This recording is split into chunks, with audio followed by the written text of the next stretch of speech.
Et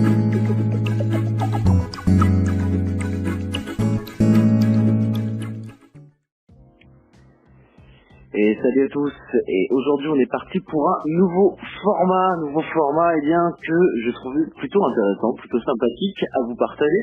Le but eh bien aujourd'hui ça va être tout simplement de prendre 30 cartes au hasard et puis de lire un petit peu leurs effets. Le but ça va être de simplement découvrir de nouvelles cartes, découvrir de nouvelles possibilités dans le jeu. Il y a des cartes que vous connaîtrez sûrement, des cartes que vous ne connaîtrez pas. Et donc, eh bien, on va voir si le format vous intéresse. On est parti tout de suite pour la première carte. Alors, la première carte s'appelle Corne Cyber Ténébreuse. Excusez-moi, je bois un petit verre d'eau. Corne cyber ténébreuse. Alors on va lire l'effet de la carte. Si cette carte est invoquée normalement, ciblez un monstre dragon de max niveau 3 dans votre cimetière, équipe le monstre dragon à cette carte, gagne une attaque égale à l'attaque d'origine du monstre qui lui est équipé par cet effet. Si cette carte attaque un monstre en mode défense, infligez des dommages de combat perçant.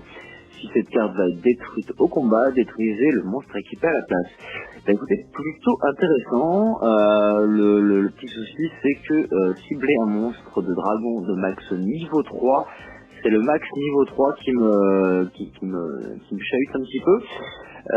Puisque un monstre niveau 3 avec une grosse attaque, ça doit pas se trouver beaucoup. Donc voilà pour la première carte. La seconde carte, ça va être Tranchant Cyber Ténébreux. Donc on va dire ça, si cette carte est invoquée normalement, ciblez un monstre dragon max de niveau 3, équipez-le, donc exactement le même effet. Cette carte peut attaquer directement. Si elle le fait en utilisant cet effet, son attaque est divisée par 2 durant le calcul des dommages seulement. Si cette carte va être détruite au combat, détruisez le monstre équipé à la place. À peu près le même effet, sauf qu'il y en a une qui fait du perce-défense et la deuxième qui attaque directement. On passe tout de suite à la troisième carte qui est Zéphyr Céleste Miradora. Alors on est parti pour son effet. L'activation et effet des effets de cette carte ne peuvent pas être annulés. Si votre adversaire invoque spécialement un ou plusieurs monstres avec minimum 2400 d'attaque depuis l'extra deck, sauf durant la damage step, vous pouvez invoquer spécialement cette carte depuis votre main. Si cette carte est invoquée spécialement depuis votre main, ciblez un monstre face recto de l'adversaire qui a été invoqué spécialement depuis l'extra deck. Aucun joueur ne peut activer les effets du monstre tant que ce monstre est face recto sur le terrain. Vous ne pouvez utiliser chaque effet de Zéphyr Céleste qu'une fois par tour. Et bien, écoutez, ça peut être relativement sympathique. Son effet effectivement ne peut pas être annulé. Il faut un monstre par contre avec 2400 d'attaque pour pouvoir l'invoquer spécialement. Et si elle est invoquée spécialement, effectivement, vous pouvez cibler un monstre de l'extra deck et on ne pourra pas utiliser son effet. Relativement intéressant. Après ça dépendra du deck dans lequel vous jouez. Pourquoi pas. Carte suivante, c'est alors là, pour le présenter, Arlecchino, administrateur de l'incroyable. 2006 sur 2002, 7 étoiles. Une fois par tour, vous pouvez bannir un nombre de monstres de votre choix de pièges attraction depuis votre cimetière, puis cibler autant de cartes contrôlées par votre adversaire, détruisez-les. Vous ne pouvez utiliser chacun des effets suivants de Arlecchino qu'une fois par tour. Si une carte piège est activée, vous pouvez invoquer spécialement cette carte depuis votre main. Si votre adversaire invoque normalement ou spécialement un ou plusieurs monstres, vous pouvez cibler un de ces monstres. Face recto, qu'il contrôle, équipez une piège attraction depuis votre deck à la cible. Donc je suppose qu'il faut jouer uniquement avec des attractions, qui doit être un archétype que je ne connais pas. Carte suivante, Maître Hyperion, une carte qui est relativement connue. Monstre elfe qui se joue avec des agents, effectivement. On est parti pour les faits. Vous pouvez invoquer spécialement cette carte depuis votre main en bannissant un monstre agent depuis votre main. Terrain ou cimetière, une fois par tour, vous pouvez bannir un monstre lumière de type elfe, puis depuis votre cimetière, puis cibler une carte sur le terrain, détruisez la cible. Tant que sanctuaire céleste est sur le terrain, vous pouvez activer cet effet max 2 fois par tour. Eh bien, écoutez, plutôt intéressant si on joue avec des elfes et des agents, mais il me semble que l'archétype agent est pas terrible. Ça mériterait peut-être un petit peu de support, hein, voilà. Carte suivante, Aiguille jumelle, Kill Sikil Elila, que je ne connais pas. Donc on est parti, ni invocable normalement, ni posable normalement. Uniquement invocable spécialement depuis votre main au cimetière, en sacrifiant 2 monstres liens. Si cette carte est invoquée spécialement, vous pouvez activer cet effet. Si votre adversaire contrôle minimum 3 cartes, il doit envoyer des cartes au cimetière jusqu'à en contrôler 2. Vous pouvez utiliser cet effet qu'une fois par tour, tant que vous avez un monstre kill 6 kills dans votre cimetière et que vous avez un monstre lila dans votre cimetière. Cette carte gagne 2200 d'attaque et de défense. Carte suivante, Vampire Volvod. Si cette carte est invoquée normalement, vous pouvez cibler max 2 monstres dans le cimetière de votre adversaire. Invoquez-les ou invoquez spécialement ces monstres sur votre terrain en position de défense et leurs effets sont annulés. Dommage. Lorsqu'un effet de monstre est activé, tant qu'un ou plusieurs monstres de même nom que celui-ci sont dans les cimetières, vous pouvez annuler l'activation. Si un ou plusieurs monstres sont invoqués spécialement depuis le cimetière de votre adversaire, vous pouvez sacrifier 2 monstres, invoquer spécialement cette carte depuis votre cimetière. Vous ne pouvez utiliser chaque effet de vampire voivode une fois par tour. Écoutez, ça a l'air relativement intéressant. Donc sûrement à jouer dans un deck zombie, à voir les combos qu'on peut faire avec. Carte suivante, le dragon poussière d'étoile mode assaut. Ni invocable normalement, ni posable normalement, doit d'abord être invoqué spécialement avec activation mode assaut et non invocable spécialement autrement, sauf par son propre effet. Lorsqu'une carte ou un effet est activé, vous pouvez sacrifier cette carte, annuler l'activation, et si vous le faites, détruisez-la. Durant la phase, si cet effet a été activé ce tour, vous pouvez invoquer spécialement cette carte depuis votre cimetière. Lorsque cette carte sur le terrain est détruite, vous pouvez cibler un dragon poussière d'étoile dans votre cimetière, invoquer spécialement la cible. Pourquoi pas. Esprit de la Terre immortel, niveau 10 2008 sur 1800, reptile effet. Il ne peut y avoir qu'un monstre esprit de la Terre immortel sur le terrain. S'il n'y a aucune carte magie de terrain face recto sur le terrain, détruisez cette carte.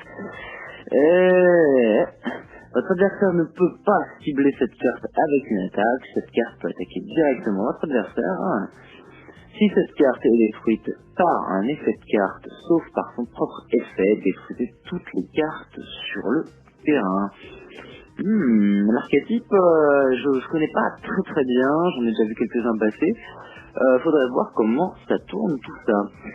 Dragon de la vérité corrompu, niveau 12, 5000 sur 5000, dragon effet, pourquoi pas. Alors, allons-y pour son effet.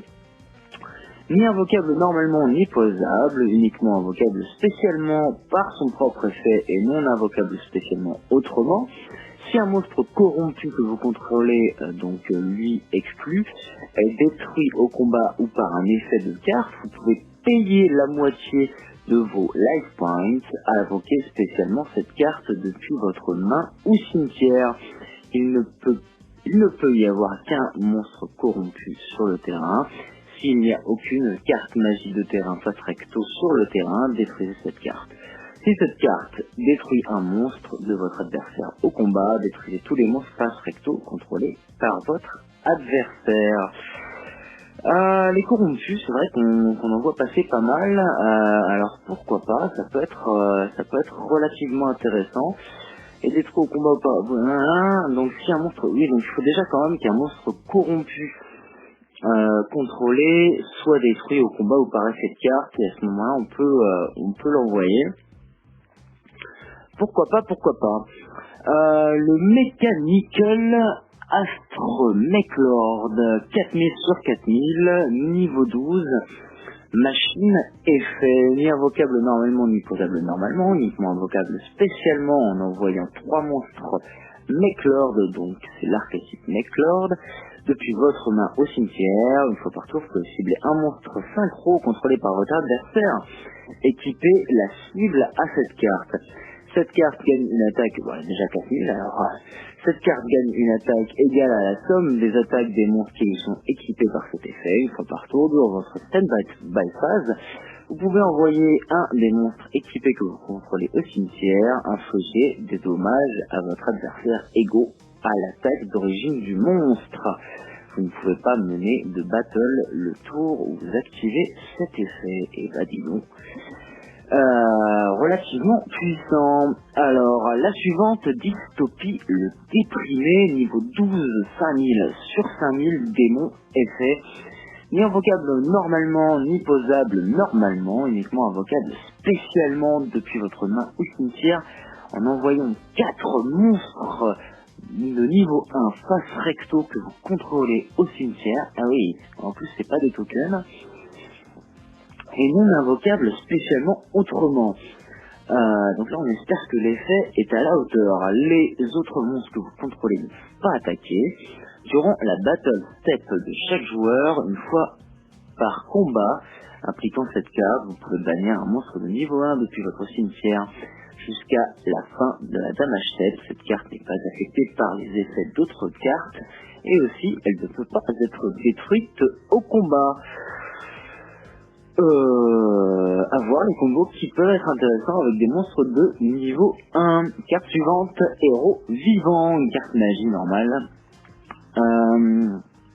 Donc si vous ne contrôlez aucun monstre passe recto, payez la moitié de vos LP, invoquez spécialement un monstre héros alimentaire de max niveau 4 depuis votre deck. Interruption du soleil de Keiju, une carte magie normale, détruisez autant de monstres sur le terrain que possible, puis invoquez spécialement 2 monstres Keiju de noms différents depuis votre deck, un sur chaque terrain en position d'attaque, mais ils ne peuvent pas changer de position de combat, et s'ils doivent attaquer si possible, Durant votre main phase, sauf le tour où cette carte a été envoyée au cimetière, vous pouvez bannir cette carte depuis votre cimetière, ajouter un monstre Keiju depuis votre deck à votre main. Donc on ne peut activer qu'une fois par tour cette carte magie. Une carte magique qui se joue pas mal en ce moment sur le ladder, sur Master Duel, donc relativement intéressant si vous jouez des Keiju. Fumigène du voleur, une carte qui est très connue, et d'ailleurs il me semble qu'elle a été bannie en TCG. Magie d'équipement, donc lorsque cette carte est détruite par un effet de carte, tant qu'elle est équipée à un monstre, regardez la main de votre adversaire, défaussez lui une carte. Et oui voilà, si c'était simplement défausser une carte, peut-être que ce serait resté, mais là on regarde l'entièreté de la main de l'adversaire. Il me semble qu'il y avait des combos à faire avec ça. Carte suivante, l'héritage du monstre, l'héritage du monde, une carte magie continue. Vous ne pouvez contrôler qu'un l'héritage du monde. Chaque fois qu'un monstre ou plusieurs monstres de minimum niveau 5 face recto sont envoyés depuis le terrain au cimetière, placez un compteur sur cette carte. Pour chaque carte envoyée, maximum 7. Vous pouvez envoyer cette carte avec 7 compteurs au cimetière, invoquer spécialement un monstre lien Cyberse depuis votre extra deck. Carte suivante, aide à la fusion cybernétique, magie, jeu rapide. Payez la moitié de vos LP une fois si vous invoquez par Oula, payez la moitié de vos LP. Une fois, si vous invoquez par fusion un monstre fusion machine ce tour, vous pouvez bannir des monstres depuis votre main, terrain ou cimetière comme matériel de fusion. Pourquoi pas.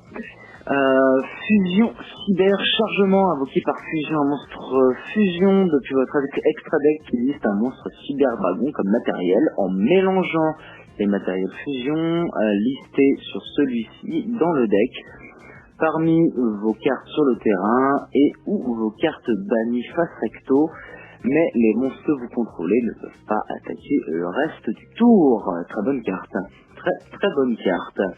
Météorite de la nébuleuse, un piège normal.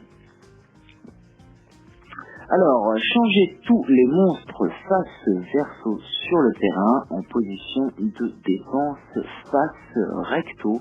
Durant la une phase de ce tour, changez tous les monstres lumière de type reptile face recto que vous contrôlez en position de défense face verso et piochez une carte pour chacun. Ensuite, vous pouvez invoquer spécialement un monstre linéaire de type reptile de niveau 7 ou plus depuis votre deck. Carte suivante, débordement cybernétique. Bannissez un ou plusieurs cyberdragons de niveaux différents depuis votre main, terrain, face recto et ou cimetière, puis détruisez un nombre égal de cartes contrôlées par votre adversaire. Si cette carte sur le terrain est détruite par un effet de carte, ajoutez une magie piège cyber depuis votre deck à votre main. Et donc cet effet se fait qu'une fois par tour.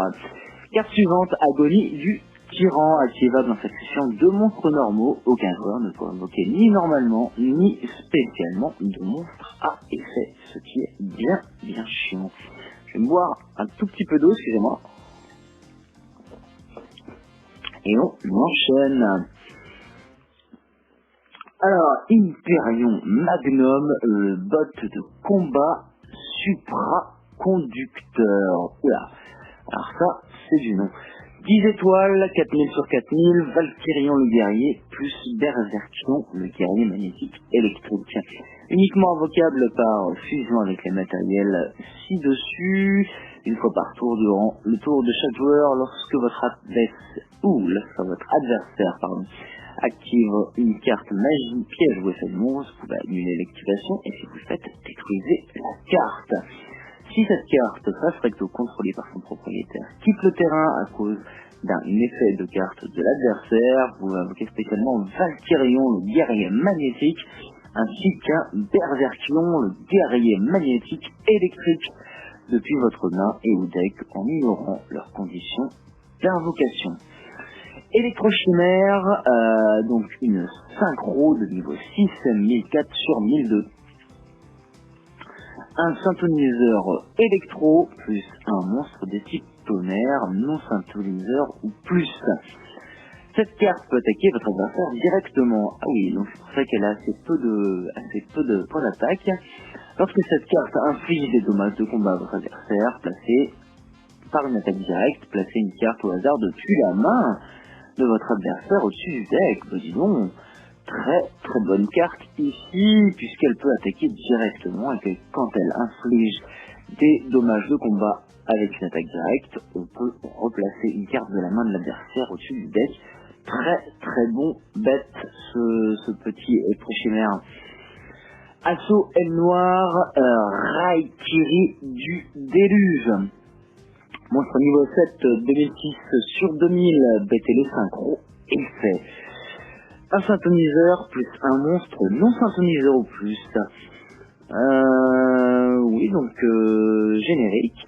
Si cette carte est invoquée par synchronisation en utilisant un monstre aile noire comme matériel, elle est traitée comme un monstre synthoniseur tant qu'elle est sur le terrain face recto. Une fois par tour, vous pouvez cibler un nombre de cartes contrôlées par votre adversaire inférieur ou égal au nombre d'autres monstres aile noire que vous contrôlez, détruisez-les. Ok. Aile noire, maître complet des armures, d'accord. Niveau 10, 3000 sur 3000, BTL, synchro, effet. Non infecté par les effets d'autres cartes. Ça commence bien. Chaque fois qu'un monstre de votre adversaire active son effet, placez un compteur cuirasse sur le monstre de l'adversaire après résolution de l'effet. Une fois par tour, vous pouvez cibler un monstre contrôlé par votre adversaire avec un compteur cuirasse, prenez-en le contrôle. Une fois par tour, durant votre end phase, vous pouvez détruire tous les monstres sur le terrain qui ont un compteur cuirasse. Carte suivante. Motocycliste L clair grande vitesse droïde. Donc la vitesse droïde ici, niveau 11, 3005 sur 2000, machine synchro. Effet, un monstre vent plus un monstre synchro non synthoniseur vent. Une fois par tour durant votre main phase, vous pouvez lancer un dé à 6 faces et mélanger un nombre de monstres vent depuis votre cimetière dans votre deck inférieur ou égal au résultat, puis vous pouvez détruire un nombre de cartes contrôlées par votre adversaire inférieur ou égal au nombre mélangé. Si vous le faites, cette carte gagne 500 d'attaque pour chaque carte détruite par cet effet jusqu'à la fin de ce tour. Durant la même phase de votre adversaire, et c'est rapide, vous pouvez sacrifier cette carte invoquée par synchronisation, invoquée spécialement maximum 2 monstres synchro vent de niveau 7 de noms différents l'un de l'autre depuis votre extra deck. Et on passe au X. Le requin Bahamut, 2006 sur 2100, 4 étoiles, enfin rang 4. De monstre haut de niveau 4, vous pouvez détacher un matériel de cette carte, invoquer spécialement un monstre X6O de max rang 3 depuis votre extra deck. Cette carte ne peut pas attaquer le reste de ce tour. Intéressant, très intéressant pour les decks hauts. Sirène mur, alors là, oui, c'est pas facile à prononcer. Sirène mur, Abyss Gaios, ok, Sirène mur, Abyss Gaios. Rang 7 2008 sur 1600, Aqua X effet de monstre haut de niveau 7. Tant que cette carte face recto à du matériel X, les monstres de minimum niveau 5 ne peuvent pas attaquer une fois par tour durant le tour de chaque joueur. Vous pouvez détacher un matériel X de cette carte jusqu'à la fin du tour, annuler les effets de tous les monstres face recto actuellement contrôlés par votre adversaire qui ont une attaque inférieure à cette carte. Carte suivante, le numéro C1000, numéro news, donc celle-là elle est effectivement très très connue, on va la lire quand même pour ceux qui ne connaissent pas. On est parti, donc rang 12. Attaque, point d'interrogation, défense, point d'interrogation. Donc pour l'invocation, 5 démons X, effet, 5 monstres de niveau 12 pour l'invoquer. Une fois par tour, effet rapide, vous pouvez détacher un matériel de cette carte, détruisez un monstre sur le terrain. À la fin de la battle phase, détruisez autant de monstres sur le terrain que possible, minimum 1. Puis vous pouvez invoquer spécialement un monstre depuis le cimetière de votre adversaire sur votre terrain en position de défense. Cette carte que vous contrôlez est détruite par un effet de carte de l'adversaire tant qu'elle a du matériel et envoyée au cimetière. Vous pouvez invoquer spécialement le numéro IC1000 depuis votre extra deck et si vous le faites, attachez-lui cette carte comme matériel. Et on passe tout de suite à la dernière carte de cette vidéo, cette petite vidéo où on découvre 30 nouvelles cartes. Et la dernière, ce sera un monstre lien Neftis, la flamme sacrée, donc un monstre lien 3, 2400 d'attaque, bête ailée, lien, effet. De plus, un monstre rituel inclus. Tant que cette carte est dans la zone monstre extra, les monstres contrôlés par votre adversaire ne peuvent pas cibler de monstres Neftis dans les zones monstres main avec une attaque. Cette carte gagne des effets selon le nombre de monstres rituels utilisés pour son invocation lien. 1. Non destructible au combat. 2. Non destructible par des effets de carte et aussi elle gagne 1200 d'attaque. 3. Aucun joueur ne peut cibler cette carte avec des effets de carte et aussi elle gagne 1200 d'attaque supplémentaires. C'est une sorte de Rongo mais en lien avec des monstres rituels, donc pourquoi pas. Et ben voilà, c'est à peu près tout pour cette nouvelle vidéo, ce nouveau type de format. J'espère que ça vous aura plu. N'hésitez pas à me dire dans les commentaires, eh bien, si vous souhaitez découvrir plus de cartes via des vidéos comme celle-ci. Moi, je vous dis à bientôt pour une nouvelle vidéo. Ciao.